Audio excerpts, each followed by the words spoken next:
प्रभु राम देव भगवान अल्लाह खुदा ईश आदि नाम एक ही शक्ति के हैं। वो कैसा है, कहां है, कैसे मिलता है, किसने देखा है? ये प्रश्नवाचक चिन्ह पूर्ण रूप से हटाने के लिए अवश्य सुनिए जगत गुरु तत्वदर्शी संत रामपाल जी महाराज के अमृत वचन, सर्व पवित्र धर्मों के पवित्र शास्त्रों के आधार पर।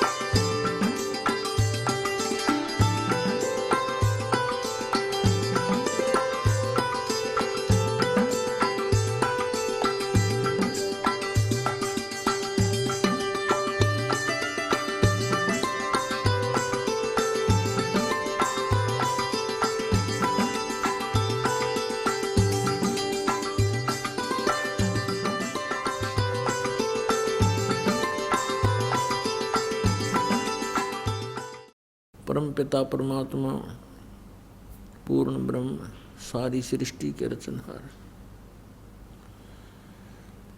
कबीर देव जी अल्लाहु अकबर हक्का कबीर आलम बड़ा कबीर, ये सर्व सृष्टि रचनहार परमेश्वर है। ये हम सब जीवात्माओं का जनक पिता है। यही परमात्मा चारों युगों में अपने सतलोक निज धाम से तीसरे मुक्ति धाम से गति करके चल के आते हैं। हम काल जाल में फंसी हुई भोली आत्माओं को सतलोक में होने वाले सुख और यहाँ पर आप उठा रहे दुख, इन सब का तुलनात्मक तरीके से ज्ञान कराते हैं और हमें बताते हैं कि तुम यहाँ के रहने वाले नहीं हो। ये पृथ्वी 21 ब्रह्मांड समझो और इन ब्रह्मांडों में से ये पृथ्वी जहाँ आप अस्थायी निवास कर रहे हो, ये सारी कैद है, ये परिजन है, जेल है। और इस जेल से आप कैसे मुक्त हो सकते हो, इसका ज्ञान कराने के लिए परमेश्वर स्वयं आते हैं। जिसको हम भगवान मानते रहे, अब तो नहीं मानते, और जिसको वेद ब्रह्म कहते हैं। श्रीमद् भगवत गीता में जो अपने आप को कहता है मैं काल हूँ, 11वें अध्याय के 32वें श्लोक, जो श्री कृष्ण जी के अंदर प्रवेश करके बोल रहा है, इसको हम परमात्मा कहा करते थे, अपना स्वामी मानते थे और इसकी महिमा किया करते थे कि परमात्मा ने हमारे को कितना सुख दिया है, कैसी अच्छी पृथ्वी दी है, कैसे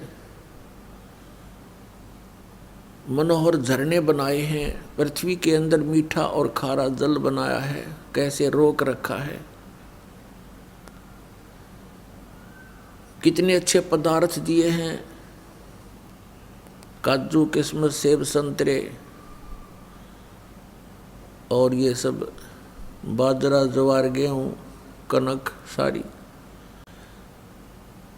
और कितनी अच्छी हवा चलती है, कैसे मौसम बनाए हैं, कैसे दिन रात बनाए हैं।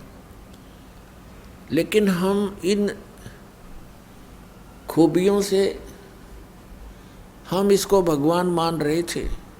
अब परमेश्वर कबीर देव जी ने, कबीर साहब ने आकर के बताया कि इस झूठे सुख को सुख कहे, यो मान रहा मनमोद, ये सकल चबीना काल का, कुछ मुख में कुछ गोद। ये परमात्मा जो हमारे पिता हैं, सबके जनक हैं, जो हमें इस काल की कैद से छुड़वाने की विधि बताने आते हैं, ज्ञान बताने आते हैं, यही परमात्मा सन 1398 संवत 1455 ज्येष्ठ सुदी पूर्णमासी को अपनी महिमा अनुसार, अपनी लीला अनुसार, विधान अनुसार जो प्रत्येक युग में लीला करते हैं, ये सतलोक से तीसरे मुक्ति धाम से चलकर आए, एक शिशु रूप धारण किया। और जैसा कि परमेश्वर की महिमा में लिखा है कि वो जंगल में, वन में, किसी सरोवर में, तालाब में कमल के फूल पर आकर विराजमान होते हैं, जिस कारण से वो नारायण कहलाते हैं। नारायण का अर्थ होता है जल पर निवास करने वाला। वो परमात्मा स्वयं चलकर आए, एक शिशु रूप धारण किया, कमल के फूल पर विराजमान हुए।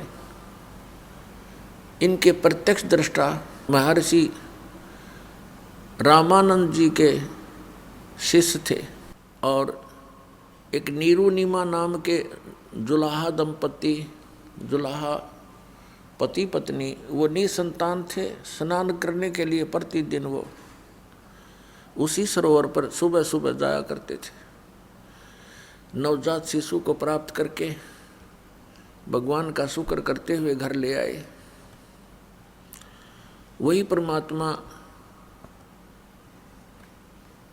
थोड़े से बड़े हुए, 5 वर्ष की आयु से ही अपने जिस उद्देश्य को लेकर आए उसको प्रारंभ किया। बड़े बड़े विद्वानों के छक्के छुड़ा दिए। तत्व ज्ञान के सामने उसमें के मंडलेश्वर टिक नहीं सके।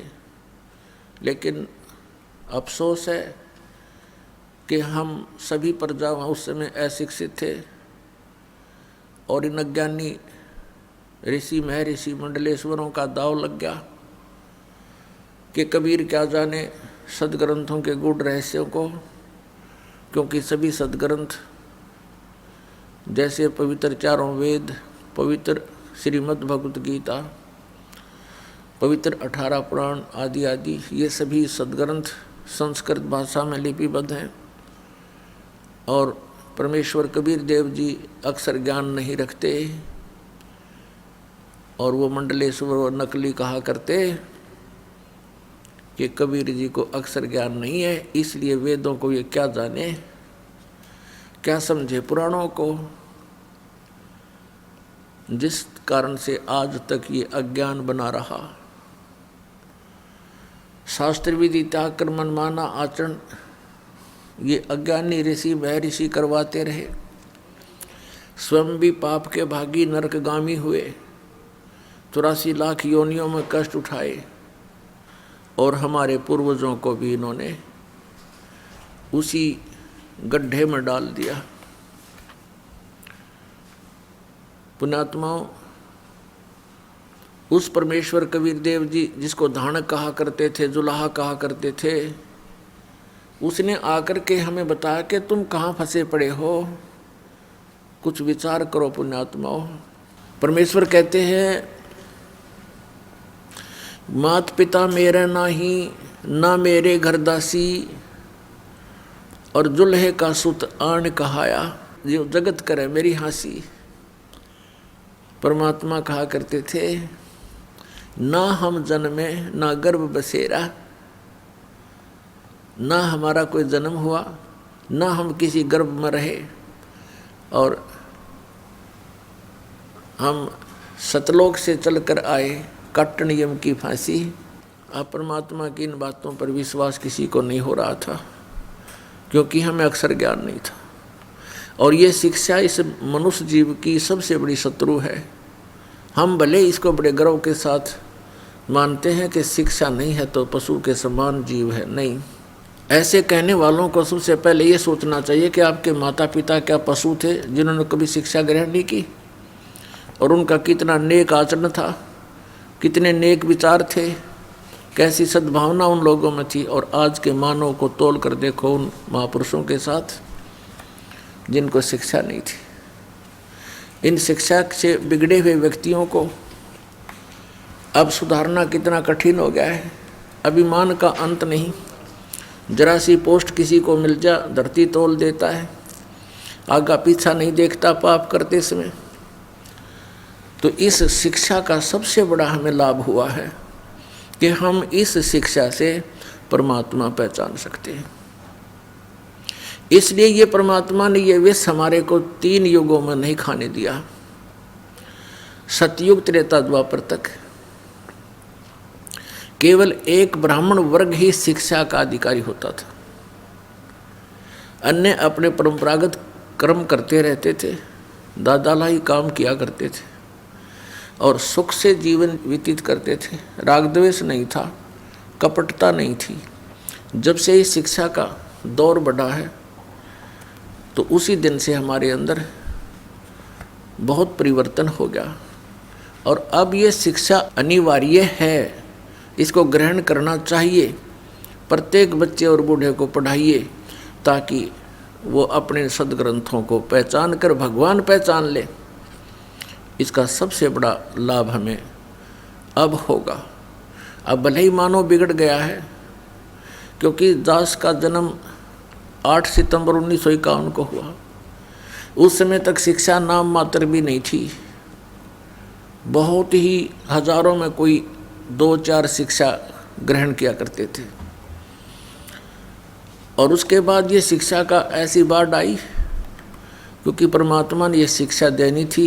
ये कंप्यूटर और ये इंटरनेट बनवाने थे ना, ये जीव नहीं बना सकता इनको। ये भूल है मानव की, ये नहीं सोचा मैंने ये ऐसी खोज करके ऐसे इंस्ट्रूमेंट बना दिए। ये गॉड गिवन ज्ञान है, गॉड गिवन विज्ञान है, नॉलेज है। और इसका उद्देश्य क्या था परमात्मा का कि जब परमेश्वर 600 वर्ष पहले आए थे, सन 1398 से 1518 तक 120 वर्ष रहे भगवान यहाँ पर, तो वो तो मालिक थे, सर्वशक्तिमान थे। एक दिन में हजारों स्थानों पर अपने अन्य रूप बना करके बहुत चोले धार के और जगह जगह प्रचार किया करते थे। लाखों की संख्या में उनके अनुयायी बन गए थे। अब कोई भी संत इतनी सिद्धि युक्त नहीं है। अगर किसी में थोड़ी बहुत सटोर कर भी ली किसी ने तो जल्दी फ्यूज हो जाता है, कुछ दिनों के बाद उसमें क्रिया नहीं रहती। जिस कारण से परमात्मा ने ये मीडिया बनवाया और मीडिया भी अपने दायित्व से दूर भाग रहा है, सत्य को सामने लाने में कतराता है, असत्य के ढोल पीटने में अपना गर्व समझता है। और ये सब कुछ परमात्मा ने अपने प्यारे बच्चों को, अपनी प्यारी आत्माओं को इस तत्व ज्ञान समझाने, घर घर पहुंचाने के लिए दिया था। पिछले 3 युगों में देखो, ना कोई सड़कें होती थी। एक रेडू में जिसको रथ बोलते थे, 6 खच्चर जोड़ के ये घोड़े जोड़ कर निकाला करते थे। क्यों? उनको कहीं से निकाल ले जाते, ना सड़क थी, गड्ढों में से, कांटों में से कहीं से निकाल लेकर अपना पहुंच जाते थे। अब कितना प्रत्येक व्यवस्था सुचारू है, सड़कें हैं, गाड़ियां हैं, एरोप्लेन हैं, यानी बहुत कुछ हमने इस विज्ञान से प्राप्त किया। लेकिन एक विज्ञान, ये तत्व ज्ञान है। इस विज्ञान के सामने सभी विज्ञान व्यर्थ हैं, यूजलेस हैं। और इस विज्ञान को हम छोड़कर केवल अपने पेट रोजी रोटी के तक सीमित जो वस्तु है उसी पर सारा जीवन व्यर्थ कर रहे हैं। इसके साथ साथ परमात्मा की भक्ति अनिवार्य है। तो जैसा कि प्रसंग चल रहा था, परमेश्वर कबीर जी ने आकर के हमें ये ज्ञान दिया, ये बताया कि तुम यहाँ काल के जाल में फंसे हुए हो, ये तुम्हारा ठीक ठिकाना नहीं है, आप मुझे पहचानो। और उसके लिए बताया करते थे कि जिस क्रिया को तू करते करते सारा जीवन व्यर्थ कर देता है, ये तेरे साथ नहीं चलता। जैसे परमात्मा ने बताया कि तुम जिस शक्ति को परमात्मा मान रहे हो, ये भगवान नहीं है। मुल्ला माया मग में बैठी हंसा चुन चुन खाई, ये ज्योत स्वरूपी अलख निरंजन कह मैं ही करता भाई। एक न करता दो ना करता, ये 9 बना दिए भाई, और 10वां भी धुंधर में मिल जा सत कबीर दुहाई।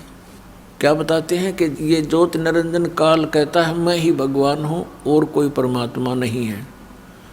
जैसा कि शिव पुराण विद्वेश्वर संहिता के अंदर ये काल भगवान कहता है इन ब्रह्मा और विष्णु को कि पुत्रों, तुमने अभिमानवश अपने आप को ईश मान लिया, भगवान मान लिया, तुम भगवान नहीं हो। इस संसार का मैं ही करता हूँ, मेरे अतिरिक्त कोई परमात्मा नहीं है। तो यहाँ भगवान कहते हैं कबीर परमेश्वर जी की महिमा से परिचित हुए, फिर गरीबदास साहिब जी को यथार्थ ज्ञान दिया। आदरणीय गरीबदास साहिब जी परम पूज्य परमेश्वर कबीर साहिब जी से प्राप्त ज्ञान के आधार से कहते हैं, ये मुल्ला माया मग में बैठी हंसा चुन चुन खाई, और ये ज्योत स्वरूपी अलख निरंजन यु काल कह मैं ही करता भाई, मैं ही करता हूँ। जगत का पेखना पेख्या, धनी का नाम ना लेखा। जगत का पेखना पेख्या, धनी का नाम ना लेखा। जो मालिक है उसका कितना जिक्र भी नहीं। फिर कहते हैं एक न करता दो ना करता, ये 9 ठहराए भाई। कहते एक भी भगवान मना काम चलाए, इनका इन 9 भगवान बना दिए। और कहते हैं 10वां भी धुंधर में मिल जा सत कबीर दुहाई। 10वां एक भगवान और आवेगा काल का भेजा हुआ, कलयुग के अंत में आवेगा। इन काल के द्वारा भेजे गए अवतारों का विधान है कि ये दुष्ट वृत्ति के लोगों को मारकर ही शांति स्थापना की चेष्टा करते हैं। उससे शांति नहीं होती और अशांति फैल जाती है। जैसे परशुराम जी ने अक्षत्रियों को मार डाला था। अक्षत्रिय इतने निकम्मे हो गए थे, वो कोई भी ऊंच नीच से नहीं डरते थे। इज्जत बेइज्जती का ध्यान उनको नहीं रहा था। वो बहुत बदतमीज हो गए थे, जनता के लिए दुखदाई बन गए थे। ये राजा लोग, राजनेता। तो परशुराम जी ने आकर उनको सबको काट दिया था फरसे से। लेकिन परमात्मा कबीर जी कहते हैं कि ये कोई समाधान नहीं है शांति स्थापना का और बुराई को नाश करने का। इससे तो और बुराई बढ़ गई। जो उनकी पत्नियां विधवा हुई, बच्चे अनाथ हुए, अब उनके सामने कितनी परेशानी खड़ी होगी। कोई उनकी बेइज्जती कर रहा है, इज्जत लूट रहा है, बच्चों के लिए परवरिश का कोई साधन रहा नहीं। ये खाक शांति उत्पन्न की उन्होंने, और क्या खाक उन्होंने ये बुराई मिटाई। परमात्मा आते हैं अपने तत्व ज्ञान और अपनी शक्ति से बुरे से बुरे व्यक्ति को भी नेक बना देते हैं, और फिर वो पुण्यात्मा स्वयं भी भक्ति करते हैं और अन्य समाज को भी वो दुखदाई नहीं होते, क्योंकि वो परमात्मा से डरने वाले बन जाते हैं। परमात्मा से डर उस समय लगता है जब हम कुछ तत्व ज्ञान से परिचित हो जाते हैं। तत्व ज्ञान से परिचित होने के बाद परमात्मा कहते हैं तुमने उस दरगाह का मैल नहीं देखा और धर्मराज के तिल तिल का लेखा, कि तुम यहाँ गलतियाँ करते हो, रिश्वत लेते हो, किसी को सताते हो, अपने से निर्बल को तंग करते हो। परमात्मा के पास तुम्हारा एक एक श्वास का अकाउंट है। आप मन में गलत भी सोचते हो, वो भी आपके बैड अकाउंट में वह एंट्री होती है और उसका भी फल आपको भोगना पड़ता है। आप देखते हो किसी के टांग कट गई, किसी का हाथ कट गया, किसी की आंखें फूट गई, कोई कोढ़ से पीड़ित है, किसी को कैंसर है, किसी की जिह्वा में कैंसर है, किसी के कहीं पर परेशानी है। ये कारण क्या है? अब वो सोचता है कि मैंने इस जन्म में कुछ ऐसा किया नहीं, भगवान कहाँ है, मुझे क्यों दुख दिया। तो ये हमारी बालकों वाली बुद्धि है। हम भूल जाते हैं कि हम पहले भी बहुत बार जन्म चुके हैं और उन जन्मों में हमने कितने जुल्म किए हुए होते हैं। राजा बने, वहाँ अनरस किए, अत्याचार किए, शक्ति का दुरुपयोग किया और अब उसका भोग किया। कोई अंधा होकर डोल रहा है, कोई दोनों पैर नहीं उसके। पुण्यात्माओं, ये तो हुआ सो हुआ। अब भगवान हमें बताना चाहते हैं कि जो हो चुका हो चुका बच्चों, अब तो संभलो। अब चाहे कितना ही रोगी हो, कैसा ही अंग भंग हो और कैसा ही दुष्ट या नेक व्यक्ति हो, परमात्मा के ज्ञान से वो फिर से संभल सकता है। परमात्मा ने आकर हमें बताया, एक पुण्य एक पापी आया, एक है सूम दलेल रे, गरीबदास हरि नाम बिना सब ही जम की जेल रे। जैसे कुछ पुण्य आत्माएं हैं, अच्छी आत्माएं हैं, नेक नीति से जीवन निर्वाह कर रहे हैं, वो किसी को कष्ट नहीं देते, भगवान से डरने वाले भी हैं, लेकिन वो भक्ति नहीं कर रहे क्योंकि उनको ज्ञान नहीं कि एक और काम आवश्यक है। उस कार्य से वो अपरिचित होने के कारण फिर भी अपने जीवन को बहुत ही बचा कर चलते हैं। और एक व्यक्ति दूसरा उसके साथ है, शराब भी पीता है, चोरी भी करता है और भी बदमाशी करता है और वो भी अपना जीवन जी रहा है।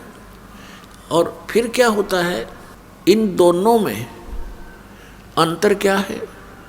जनसाधारण तो ये कहेगा कि ये नेक आदमी तो बहुत अच्छा है और ये निकम्मा आदमी तो निकम्मा बहुत है, ये तो अंडरस्टूड है। लेकिन जब हम इस अध्यात्म ज्ञान से तोलेंगे, जितने वो अच्छे और बुरे हैं वो तो हैं ही हैं, लेकिन जीवन दोनों का ही व्यर्थ है। अब ये कैसे कि जैसे एक खेत है, जमीन है 1 एकड़, वो बा रखी है, संवार रखी है, उसमें घास फूस अड़ंगा है नहीं, खरपतवार से रहित है। और दूसरा किला है, उसमें झाड़ बोझड़े जंखाड़ नेरे उगे हुए हैं, कांटेदार झाड़ी हैं, किक्कर बबूल जाम गया है। एक वो एकड़ जमीन है। यदि उस बाहे संवारे खेत में, एकड़ जमीन में बीज नहीं बोया तो दोनों एक जैसे हैं। उस बाहे संवारे का क्या लाभ हुआ जब बीज ना बोया था? वो भी उससे जैसा है, जैसा वो व्यर्थ है ऐसा ही वह व्यर्थ है। तो कहने का भाव ये है कि जब हम राम नाम का बीज बोवांगे, फिर वो अच्छा व्यक्ति तो अच्छा और गणा हो गया। और यदि उस झाड़ जंखाड़ उगे हुए निकम्मा व्यक्ति भी बुरे काम छोड़ के और परमात्मा के मार्ग पर लग जाता है, वो भी अच्छा हो जाएगा। उसको थोड़ा समय लग जाएगा। जैसे किसान जब उस खेत ने संवारना शुरू करता है तो उस बंजर जमीन में थोड़ा सा मेहनत ज़्यादा करनी पड़ती है, वो पर संवार के छोड़ा करे, चाहे कितना मेहनत। ये दास समझो किसान है और आप जी के अंतःकरण ये खेत हैं। अब नेक आत्मा आती हैं तो और अच्छा दास को घनी मेहनत ना करनी पड़ेगी, आते बीज डाल देंगे नाम का और प्रफुल्लित होगा। और जो शराबी कवाबी है, रिश्वतखोर है, चोर है, ठग डाकू है, वो बंजर जमीन है, वो भी अगर हमारे संपर्क में रहेगा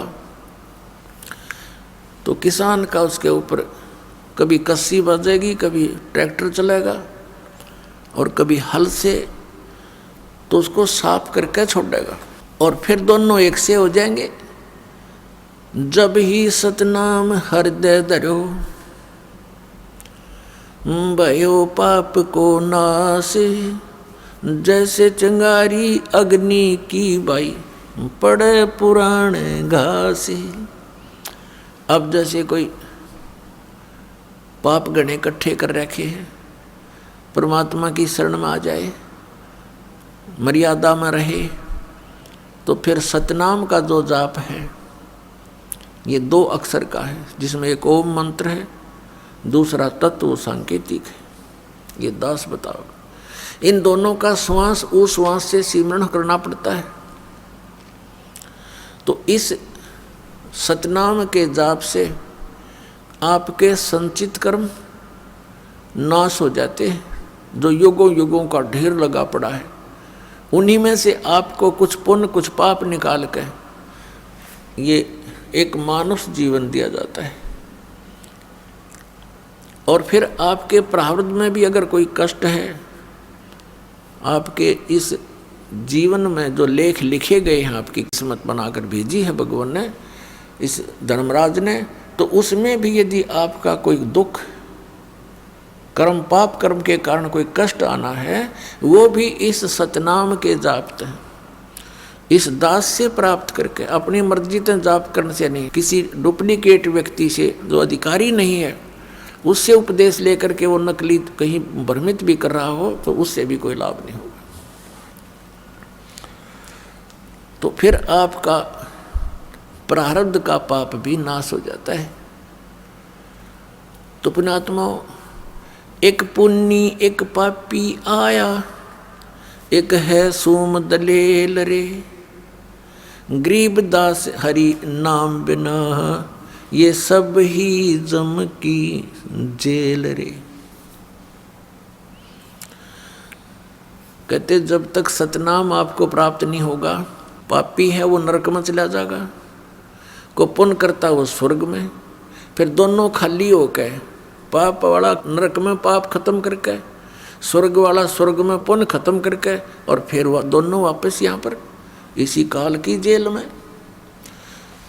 तो परमात्मा क्या बताते हैं, अमर करूं सतलोक पठाऊं, तात बंदी छोड़ कहाँ। बंदी छोड़ हमारा नामम, अजर अमर है अस्थिर ठामम। पुण्यात्माओं, आपके ऊपर बहुत जबरदस्त प्रभाव है। जैसे किसी व्यक्ति ने नशा कर रखा हो और वो घर के सामने से ही गुजर जाता, आगे चला जाता है, उसको ये नहीं पता तेरा घर कहाँ है, वो नहीं पहचान पाता तेरा माता पिता भी सामने खड़े हैं। तो वो दशा आज आपकी और हमारी है। हमारे पिता यहाँ भटक भटक कर चले गए, 120 वर्ष तक रहे वो बनारस में, काशी शहर भारतवर्ष में।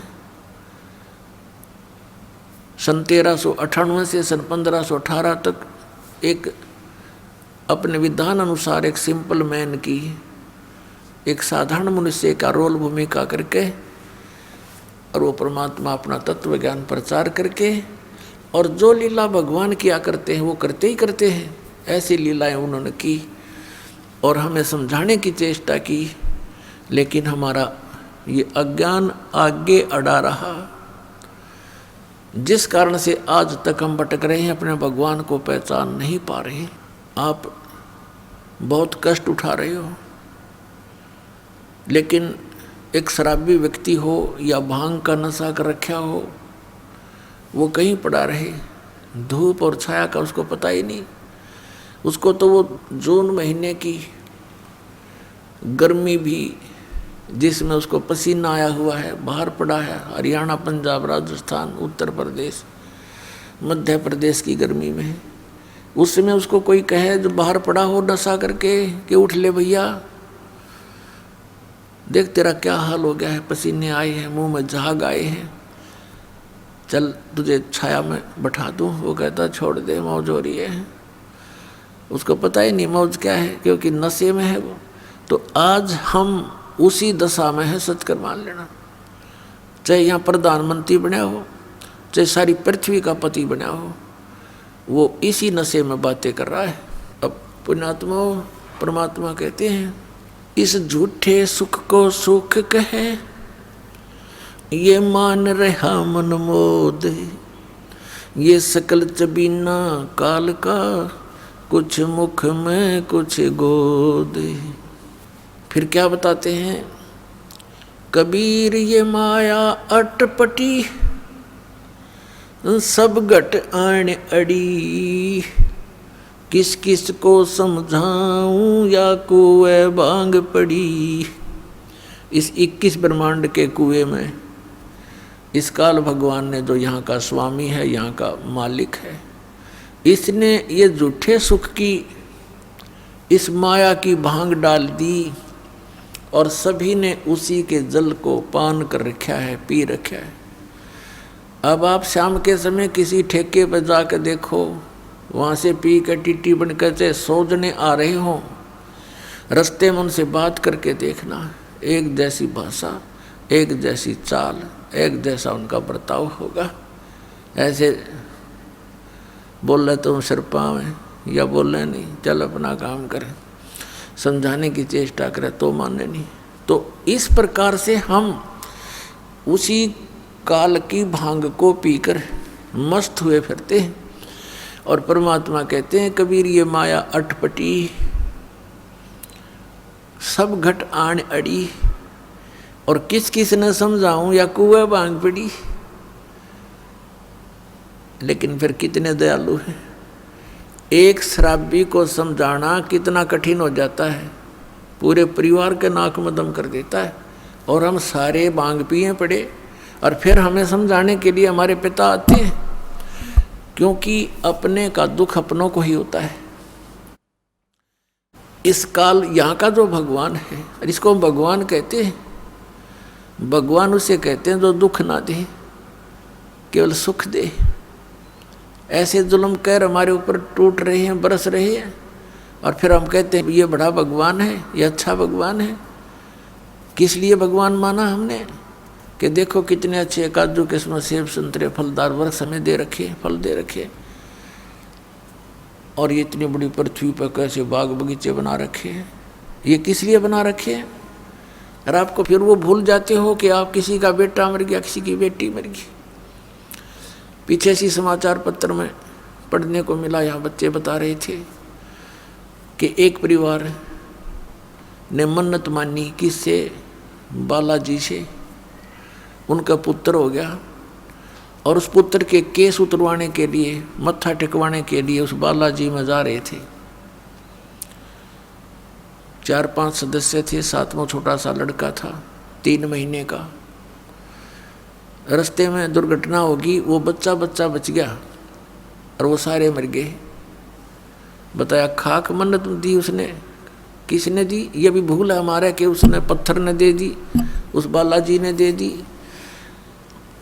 एक भक्त सुना रहा था, बोला जी हम पहले तो भूल में थे। उसने एक उदाहरण दिया कि एक भगत हनुमान जी की पूजा कर रहा था। हनुमान जी वहाँ प्रसन्न हो गया, आ गया, बोल भाई क्या मांगता है? नो बोला जी बढ़िया से सूट दे, मेरा तो कपड़े को नहीं। नो बोला भाई मैं आप लंगोट में रहूँ तो न कितने थान दूंगा। हनुमान जी ने कहा भले आदमी तो भगवान की भक्ति करे, मैं भी भगवान की भक्ति करूँ, मन ने भी कर दे, क्यों दुखी कर रहा है मेरे को। तो पुण्यात्मा हम बिना ज्ञान के डले ढो रहे थे। अब इस तत्व ज्ञान से हमें पता चला। क्या बताते हैं गरीबदास साहब जी के जगत का पेखना पेख्या धनी का नाम ना लेखा। जगत का पेखना पेख्या धनी का नाम ना लेखा। जैसे ये दास पहले हनुमान जी का कट्टर पुजारी था, जैसा लोक वेद सुन रखा था हमने, क्योंकि आत्मा भगवान के बिना रह नहीं सकती। पुण्यात्माओं, यहाँ चाहे कोई करोड़पति हो, चाहे अरबपति, चाहे खरबपति हो, और चाहे सारी पृथ्वी का पति हो, और उसको संतान भी हो, संतान उसकी नेक भी हो पर संतुष्टि नहीं हो सकती, आत्मा में प्रसन्नता नहीं हो सकती, क्योंकि आत्मा को उस सुख की आवश्यकता है जो यहाँ पर है नहीं, और उस सुख को प्राप्त हुए बिना ये संतुष्ट हो नहीं सकती। फिर इसको ये भी पता है कि भगवान आकर बताते हैं स्वयं अपनी महिमा। अब कबीर परमात्मा कहते हैं, धर्मदास सुन अमर कहानी, अपनी महिमा हम आप बखानी। कि अपनी महिमा मैंने आप बतानी पड़े आकर के। इस मेरी महिमा का बताने वाला इस पृथ्वी पर कोई 21 ब्रह्मांड में नहीं छोड़ रखा इसने, किसी को याद ही नहीं रहा, सबको भांग पिला रखी है, सबके 3 इंजेक्शन लगा रखे, तीनों गुण इनके ऊपर प्रभावी है, इनको सो दिए को ना, इनको जितना दिखाई ये बेटा बेटी कार कोठी आगे कुछ दिखाई नहीं देता इन बोली आत्माओं को, इतना बांध दिया इनकी बुद्धि को। तो क्या बताते हैं कि अपनी महिमा मैंने आप ही आके बतानी पड़ी। तो इस परमात्मा के से प्राप्त ज्ञान के आधार से हमें फिर दिखाई देने लगा। जैसे ये दास पहले हनुमान जी का पुजारी था, लगातार 25 वर्ष तक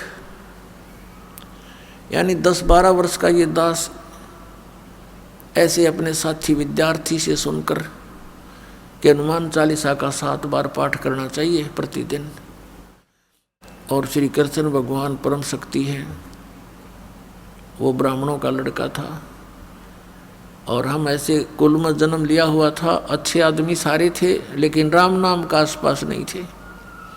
राम की तो दिन में चर्चा भी नहीं चला करती, दिन रात में कभी भी अपना पेट भरने के धंधे में जुड़े रहते, हमें भी जोड़े रहते। तो उससे थोड़ा पता लगा, एकदम आत्मा उभरी, तो जैसा लोक वेद सुना था उसके आधार से दृढ़ होकर लगे। कोई गुरु नहीं, लेकिन चाह भगवान की घड़ी गीता जी का पाठ करने लगे, विष्णु भगवान श्री कृष्ण भगवान को इष्ट, फिर हनुमान जी याद आ गए, हनुमान जी इष्ट, फिर और कोई शंकर भगवान की महिमा सुनी, वो भी इष्ट। यानी हमने 36 खत्म कर रखे थे, लाभ कुछ भी नहीं था। यदि पूर्व संस्कार से कोई हमें लाभ होता था, क्योंकि बच्चे पढ़ते हैं उनको तो यही बड़ी बात होती है कि वो परीक्षा में पास हो जाए, तो परीक्षा में पास होते थे। हनुमान जी की बाबा श्याम जी दादा लाई पूजा थी,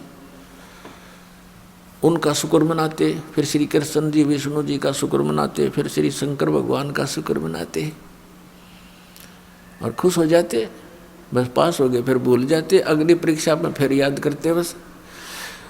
और फिर जैसे वहाँ हुआ, फिर संतान की इच्छा होती है। हम संतान को सबसे पहले पुत्र प्राप्ति की इच्छा करते थे, अज्ञानता के कारण हमें ज्ञान नहीं था, लेकिन पुत्र और पुत्री में पुण्यात्माओं भूल का भेद मत करना। काल ने हमें यहाँ मूर्ख बनाकर पीड़ित करने के लिए, दुखी करने के लिए यहाँ इस तरह की गलत रीति रिवाजों में जोड़ रखा है।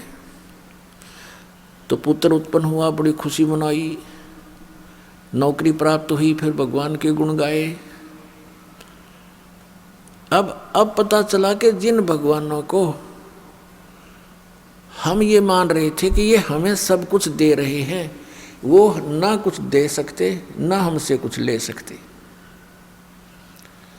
ये स्वयं स्वीकार करते हैं कि हम केवल नियमित कार्य ही कर सकते हैं, जिसके भाग में जैसा है पुण्य या पाप, हम उनको एज इट इज पूरा भुगवाना हमारा कर्तव्य है, उसमें कोई परिवर्तन नहीं कर सकते, अनुग्रह नहीं कर सकते। और श्री शिव पुराण के अंदर ये काल भगवान ब्रह्मा विष्णु और अपने पुत्र शिव को, शंकर को वहाँ संबोधित करता हुआ कह रहा है कि तुम सभी को अलग अलग विभाग दिए हैं, सतिथि, उत्पत्ति, संहार, लेकिन ये अनुग्रह तुम नहीं कर सकते किसी पर। अनुग्रह माने कृपा। तो फिर ये भगवान की से जब अनुग्रह नहीं कर सकते, हम दुखी हैं तो दुखी देखे जाएंगे, इनका भी कोई भी वश नहीं चलेगा, क्योंकि इनकी पावर से बाहर की बात है। तो हम इनसे ही ये सब लाभ मान रहे थे। तो तो यहाँ परमात्मा कहते हैं जगत का पेखना पेख्या धनी का कित नाम ना लेखा। जो हमें सब कुछ दे रहा था, हमें सब कुछ उपलब्ध करा रहा है, हमारे दुखों का निवारण कर सकता है, उसका कहीं नाम भी नहीं, जिक्र भी नहीं। अब इस प्रकार से हम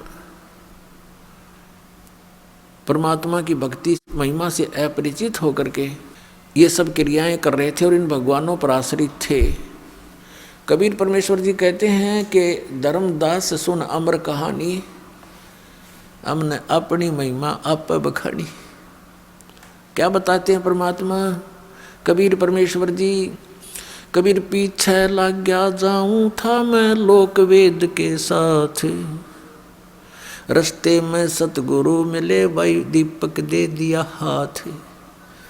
कबीर परमात्मा जी कहते हैं कि इस भक्ति के मार्ग में, भक्ति के सफर में हम लोक वेद के आधार से चल रहे थे और इस भक्ति मार्ग में, इस रास्ते में हमें सतगुरु मिल गए। उन्होंने तत्व ज्ञान रूपी ये दीपक टॉर्च हमें दे दिया।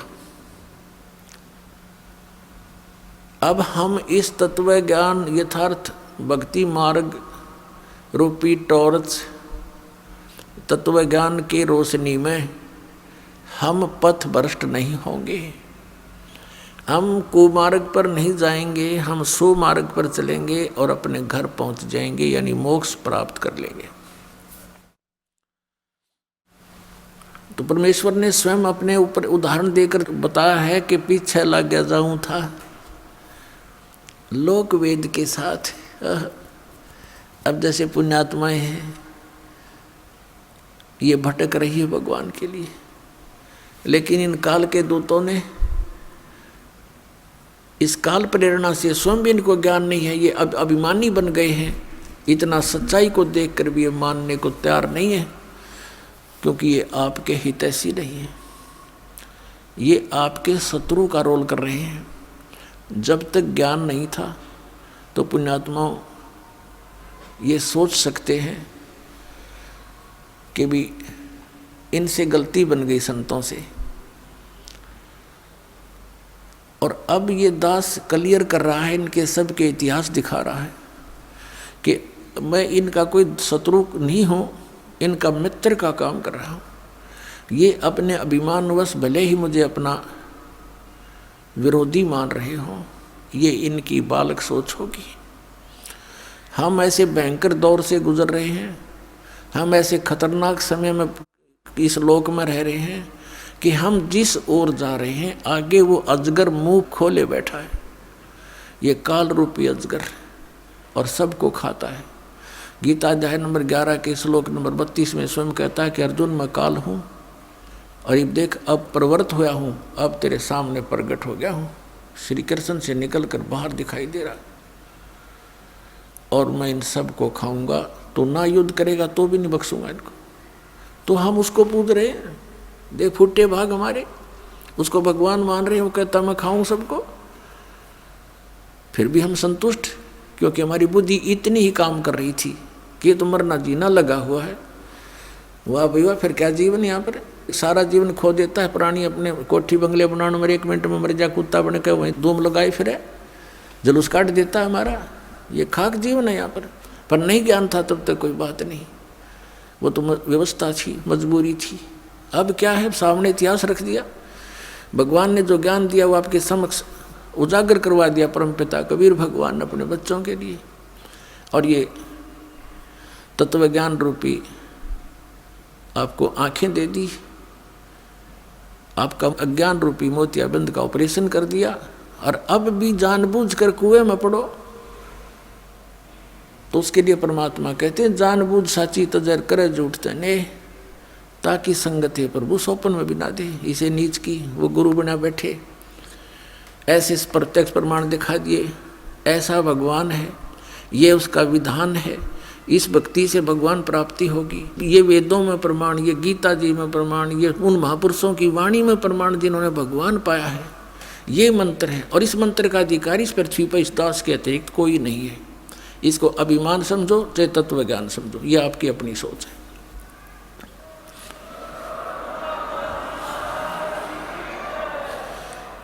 क्योंकि जिस समय परमेश्वर आए थे स्वयं 120 वर्ष या रह करके कलयुग में, उनके 64 लाख शिष्य थे, उनने किसी को उत्तराधिकारी नहीं बनाया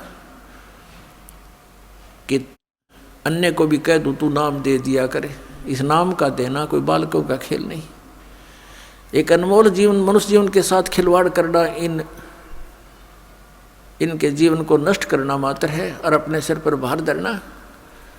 तो परमात्मा स्वयं इनाम देते थे। उनको मालूम था कि नाम देने का अधिकारी यहाँ कोई नहीं हो सकता, वो इतने वजन को सहन नहीं कर सकते, इस सफर में वो सफल नहीं हो सकते।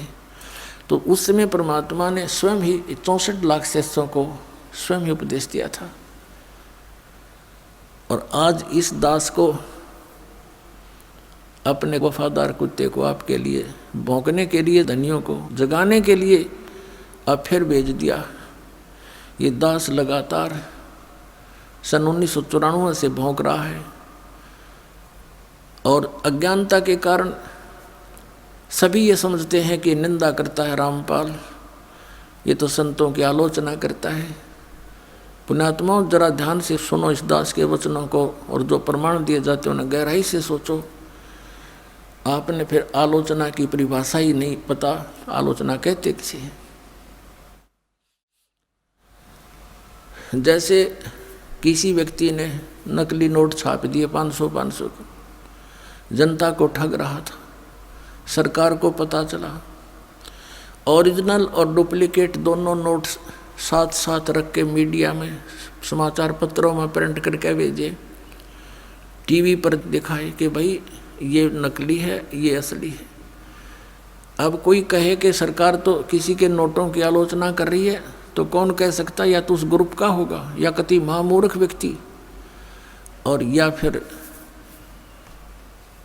अभिमानी व्यक्ति, या नशा कर रखा होगा किसी ने। सरकार आलोचना नहीं, एक महापरोपकार कर रही थी। ना जाने कितने बोले आत्मा ठगे जाते, मुश्किल से 2 रुपये दिहाड़ी करके सामने घर आता है, और उसमें 500 रुपये का नकली, तो मर गया बेचारा, टक्कर मार कर होता परिवार। तो पुण्यात्माओं, ऐसे ये दास आपके साथ कर रहा है। इन सब नकली संतों के इतिहास दिखा दिए, नकली महर्षियों के इनके विद्वान दिखा दिए, इनके द्वारा लिखी पुस्तकें आपके रूबरू कर दिए, किसी विद्वान थे, इनको कख भी पता नहीं, और करोड़ों व्यक्तियों को बर्बाद किए बैठे हैं। अब इनको अब भी लज्जा नहीं आती, क्योंकि इनको पता है कि हमने इतना ज्ञान फैला दिया है कि हमारे जीवन में तो शायद ये नहीं समझ सकेंगे रामपाल की भाषा को। लेकिन पुण्यात्माओं,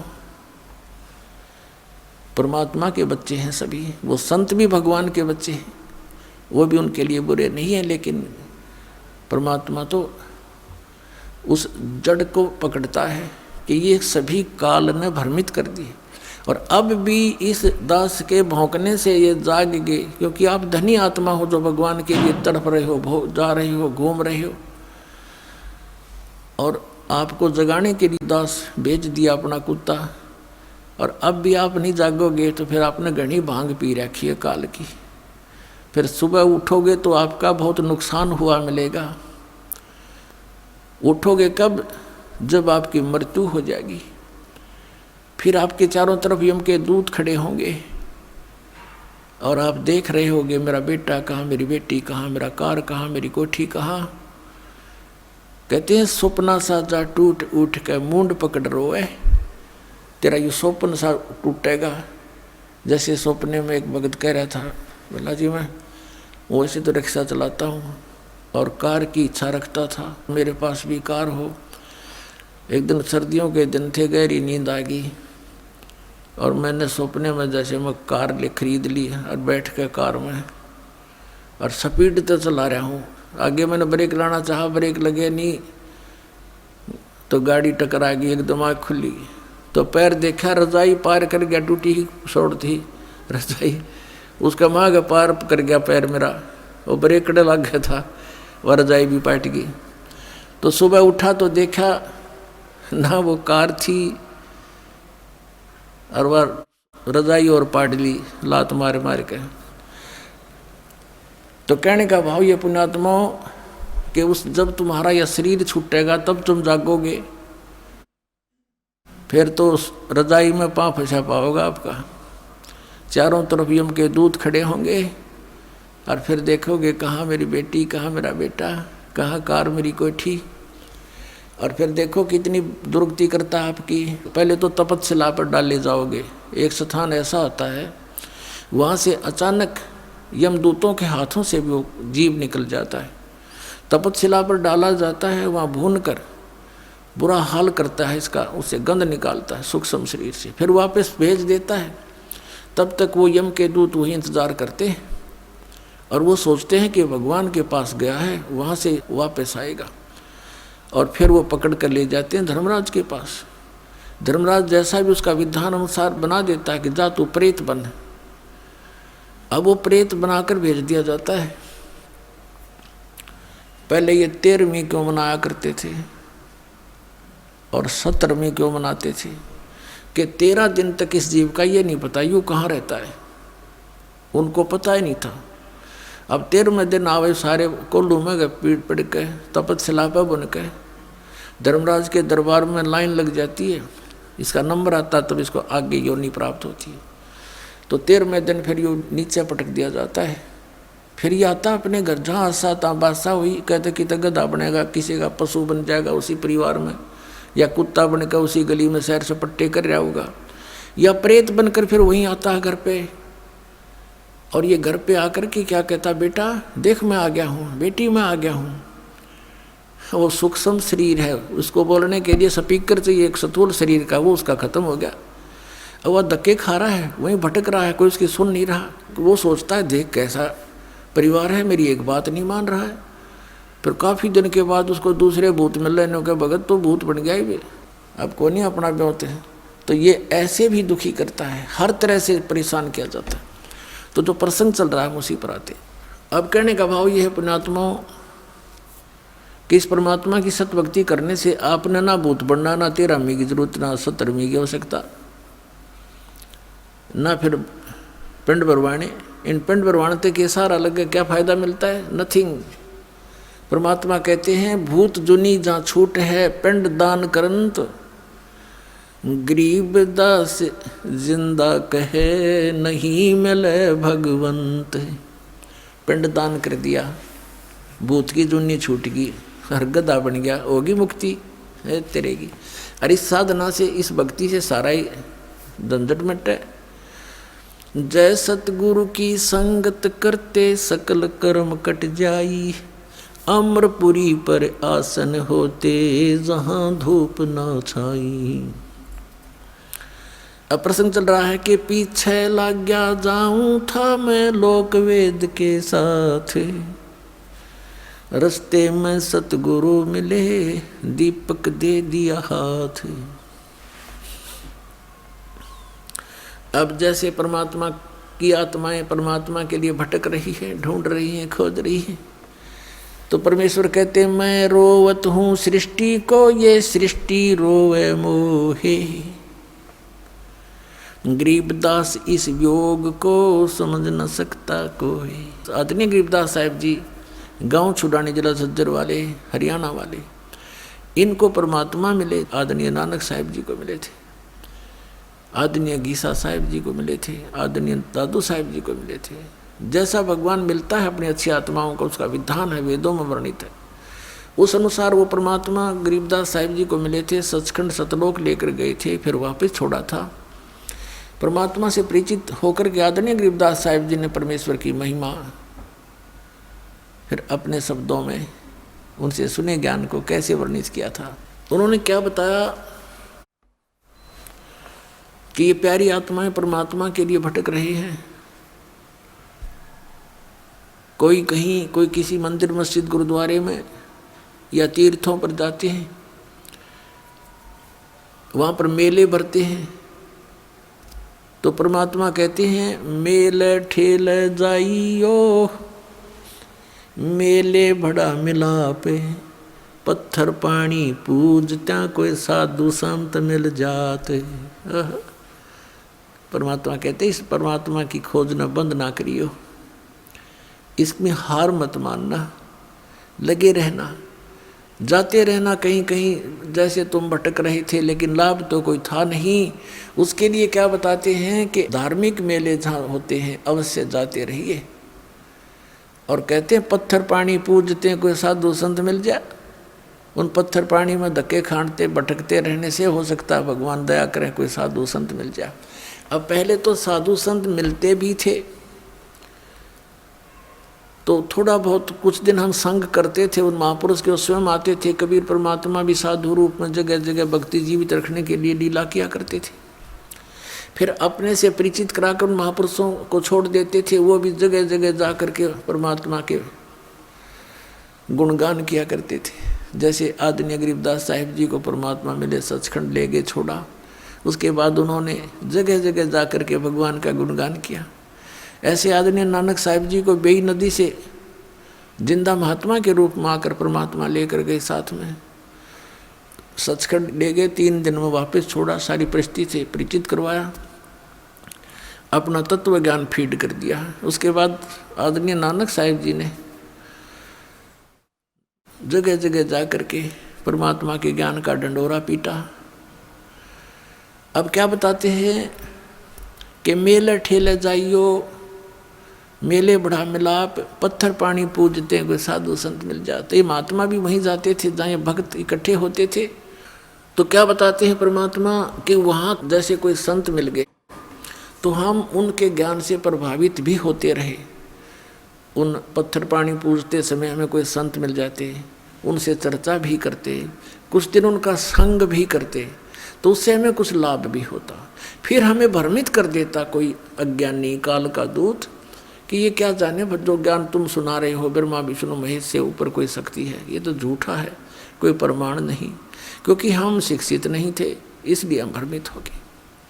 तो वहाँ परमात्मा के संत मिलने से भी हम व्यर्थ रहे, अपना जीवन व्यर्थ कर गए, हम लाभ से वंचित रहे।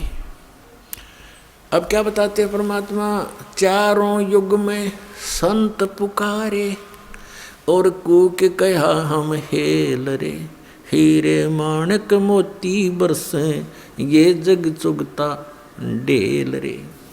अब क्या बताते हैं परमात्मा कि चारों युग में मेरे संत पुकारे, जिनको मैं मिला, अपने ज्ञान से परिचित कराया और वापस छोड़ दिया यहाँ पर। उन्होंने चारों युगों में मेरी महिमा का गुणगान किया, ऊंचे स्वर में आवाज़ लगा लगा कर जगह जगह पर जा करके। और कहते हमने भी कूक कहा हम हेल रे, हेल माने हिला दे कर, ऊंची आवाज दे करके। और क्या बताया कि ये शास्त्र विधि त्याग कर मनमानी पूजा रूपी तुम कंकर इकट्ठा कर रहे हो और हम सत साधना रूपी हीरे मोती आपके सामने बखेर रहे हैं। आप अनजानपने से इनको ना स्वीकार करके और ये आन उपासना रूपी कंकर पत्थर डले इकट्ठे कर रहे हो, डले ढो रहे हो। अब क्या बताते हैं, पर भी लेन जात है दुनिया, अमरा ज्ञान किने ना सुनिया। भगवान हमारे पिता हमारे बीच में खड़े होकर रो रहे हैं और कह रहे हैं कि पर भी लेन जात है दुनिया, हमारा ज्ञान किन्हें ना सुनिया। ये बोली आत्माएं कुंभ के मेले पर जो पर भी लगती है, वहाँ उस तालाब में स्नान करके मोक्ष मान रहे हैं। और हमारा ज्ञान किन्हें ना सुनिया, हमारा ज्ञान कोई सुनकर राजी नहीं, जिससे मोक्ष भी होगा और कहीं भटकना भी नहीं पड़ेगा।